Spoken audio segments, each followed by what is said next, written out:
Restaurant food is so tasty, right? If I tell you about pav bhaji, so hot, so tasty, so relishing, the butter how you're having, and wow.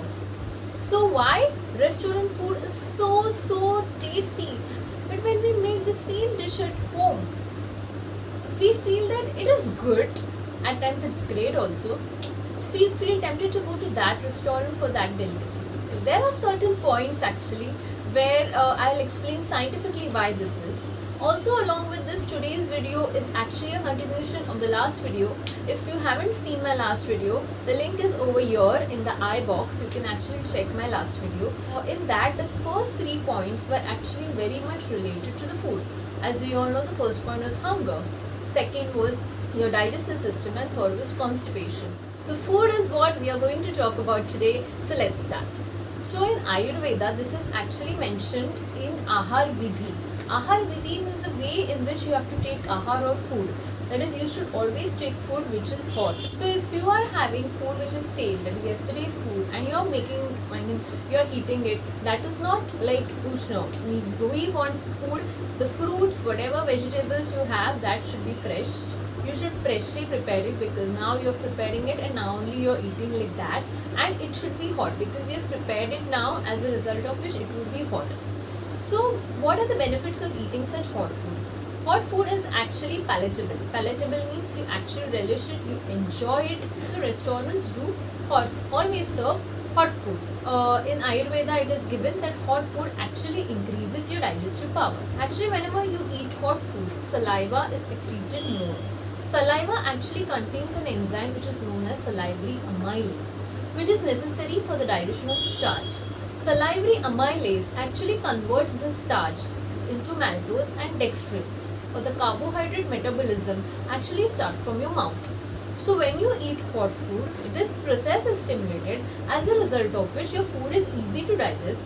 So this is regarding hot food. Now what is so tasty about pav bhaji? The butter which we put in the pav bhaji, right?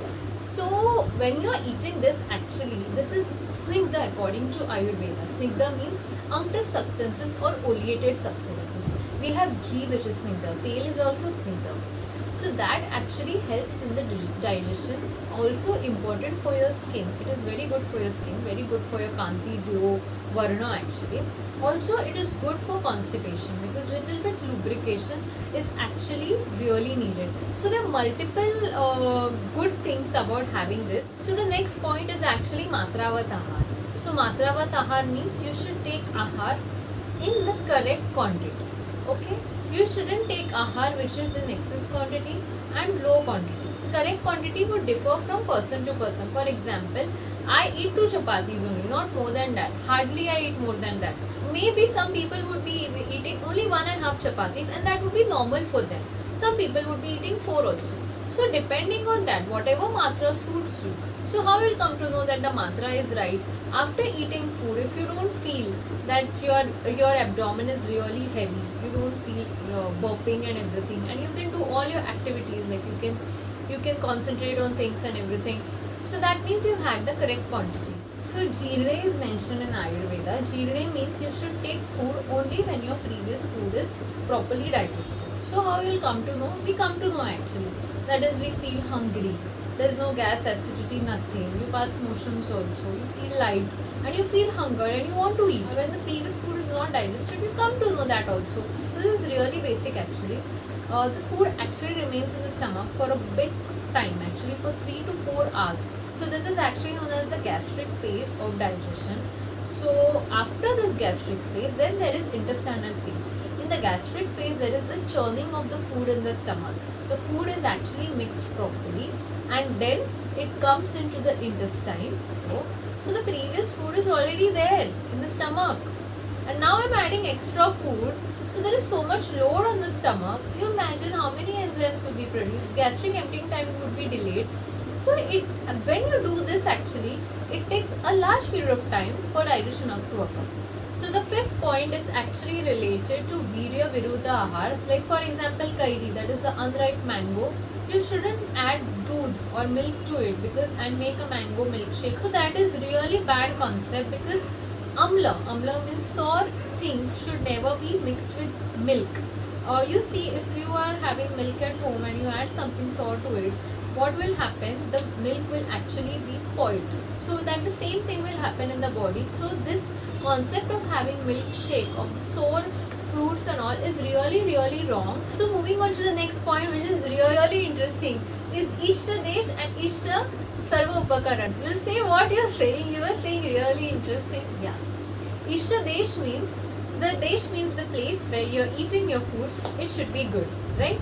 So that's the reason why hotel people, they concentrate more on the ambiences. And initially, hotels didn't have so much nice fancy ambiences, but now the entire cuisine, for example, it is a Marathi hotel, so you will have the waitress or waiters also dressed up in the Marathi avatar, and there would be a big poster of misal pav relishing misal. Someone is either relishing or a big zoomed in poster of misal.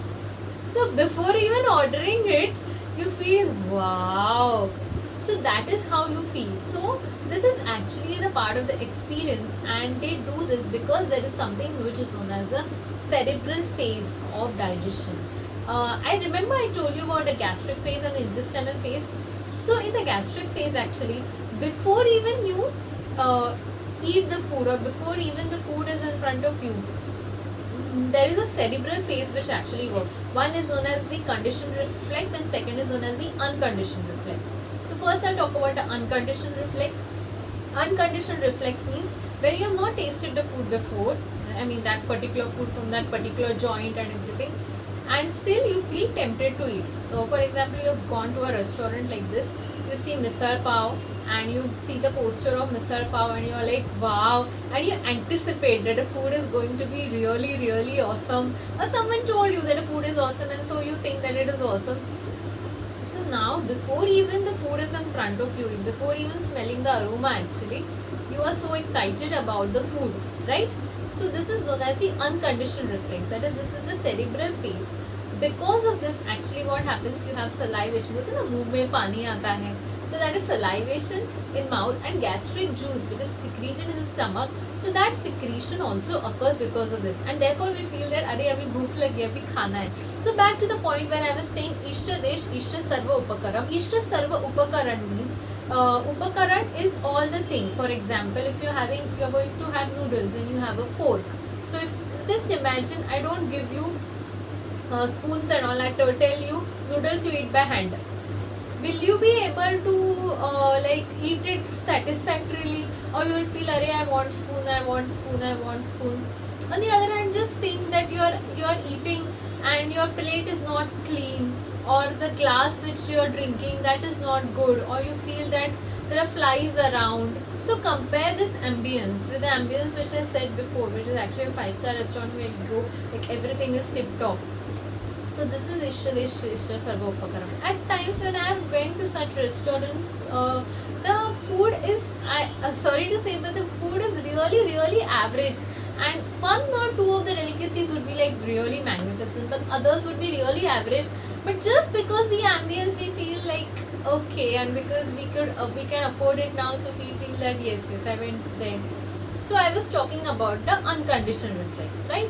There's another thing of cerebral phase, which is the conditioned reflex. For example, your mom is making your favorite something like aloo ka paratha or something, and on call you come to know that come fast, I'm making aloo ka paratha, and you're like wow, that time the cerebral phase starts.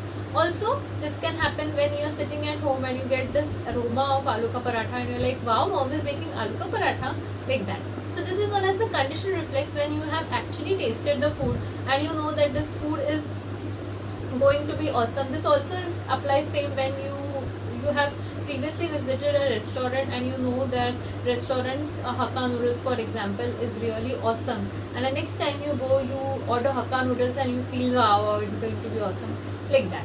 So this is how restaurants actually trick us to eat at their places with all the ambiences. And on this, actually, I want to say another point which is closely related to this, which is known as Tan Mana Bhunjita. तन मना भुंजित means in Ayurveda means मन लाऊं भोजन खाने, means when you are eating food you should concentrate only on the food. So tanmana punjit actually includes two other points which are said as ajalpan and ahasan. Ajalpan means you shouldn't talk while you are eating, and ahasan means you shouldn't laugh while you are eating. So both these points, for example, especially if you laugh, there is a possibility that your food can actually go into the windpipe or the air pipe rather than into the food pipe, because esophagus and trachea actually bifurcation occurs below, but initially the cavity is the same. So if you laugh or something, we say in Marathi thaska lagla, this can actually happen. So better to avoid it. And even if you're talking while having food, just remember while you're chewing your food, at that time avoid talking. You can talk because now we need to socialize, so you can talk between the foods, but the talking should not be so extensive, like you're talking for 5 to 10 minutes at a stretch. You can talk just little 30 seconds ka vagra, you can talk, but not extensive talkings, not narrations and monologues. It is really bad. So the next 2 points are actually the last points, which are really related. Nati shigra means you shouldn't eat your food very hurriedly. Like for example, you are very hungry and the food is there and you're like, chalo, khatam. Because you ate your food in less than 5 minutes, you have not chewed properly. Why chewing is important? Because the saliva mixes with the food. Salivary amylase causes digestion of starch. So our grandmothers used to say, "Savun kha, are you chew the food and eat." And we'll be like, what she is saying? She is of old khayalat.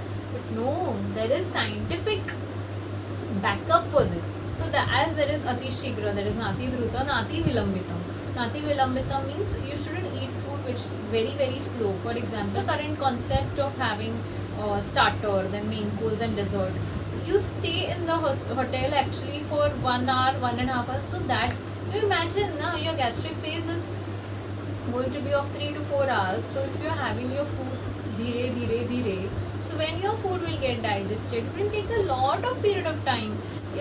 When you are eating it dhire, we never get satisfied or we never get satiated. So we don't reach that level when we become full. We reach that level very later. Until that, a lot of food has actually gone in your stomach. And this actually happens when people actually take that Sunday brunch, which is getting very common nowadays. So whenever you have the Sunday brunch kind of thing, or when you go out with your people, at that time what happens, in the afternoon you have this main course and all this 3 types of course, and you're still outside, and it's evening and dinner, no one wants to eat it, but because we are out and we are enjoying and we have this one day only, we again have dinner. We have something light, but we still have dinner. But then the next day, if you text those people with whom you went outside, everyone would be like, "Arey, I had problems." Someone say I have diarrhea, someone said that, and you will blame the food, you will blame the hotel, you will blame the restaurant. Arey, that hotel, we'll never go to that hotel because we got food poisoning. Most of the times, it's not food poisoning. It is because you overeat. And one more thing, this concept of having starter, main course and dessert, it is really good for the restaurants because we order so many dishes. Right? You pay them largely, so you are actually benefiting them because their business is increasing and your pockets are going thin actually. So once in a while, everything whatever I've said, once in a while, it's your birthday, it's your anniversary, something is there, it's okay. It's okay to indulge once in a while, but not every time. Obviously not every time. So next time you go to a restaurant, try having only one thing, try only starters or only main course. So this was it. So why restaurants food tasty? It's tasty because they serve hot food. They serve snigdha food. For example, their dishes would be mostly prepared in ghee rather than tel, and ghee is actually more tasty also. That they use actually. They use Ishtadesh Ishta Sarva Upakaram, that is their ambience and all the staff and all the plates and everything are up to date. All the furniture is everything up to date. They work on your cerebral phase. They have this visuals, especially in the menu card or also around you. You have all this even in front. So they use all these things. So after talking about food non-stop for so much time, my cerebral phase is activated and I am having hunger. So Shuddha Veg is a Dharanya Veg and you should never withhold it. I'm going to have some food. So I'll meet you in the next video. Bye.